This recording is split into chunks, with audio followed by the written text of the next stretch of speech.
How do I handle price objections? And specifically what this was a question about, so I went through the whole process and I got to the end and they loved me. They loved our company. They loved what they heard. So they weren't happy with who they had and they liked us. And then we went through this whole deal and we got to the end and I floated the price and the guy got physically frustrated. He got upset. She could tell by the body language that he was kind of pissed off. I didn't know whether he was pissed off at the price. I didn't know if he was thinking, man, I just went through this whole deal, have a network assessment, did a discovery call, did a proposal, and it's expensive. And she didn't know if maybe he was frustrated because he thought, man, I'm pissed at my current provider, something like that. He said, well, that's twice as much.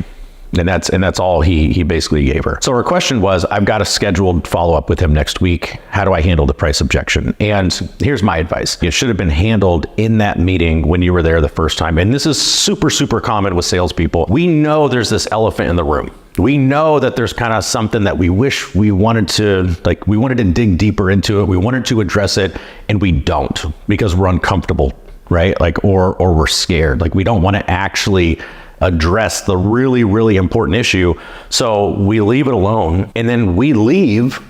And now we're wanting to know how we handle that objection. Well, the time to handle it was when you were there. And there were a number of ways that you could handle that. One would be just calling it out. I noticed you actually moved in your chair when I said, what the price was. Can you tell me about that? Get them to talk about it. Can you elaborate more on that? Is that more than what you expected? Do you feel like it's not worth it? Do you feel like the service that you're getting today, is that more in line with the value that you're expecting to get? There's a lot that you can do when you take the time to address the tough questions and the real underlying objections when you were actually there with the prospect. When you don't do that and then you leave, you're fighting from your back at this point. Now the follow-up call, does he show up?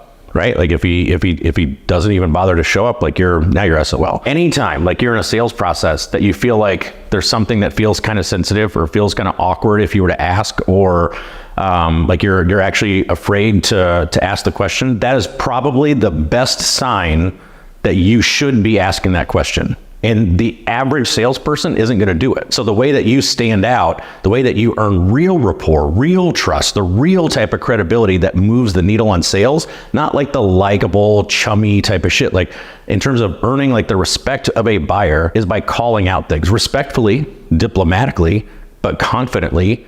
Address that shit head on.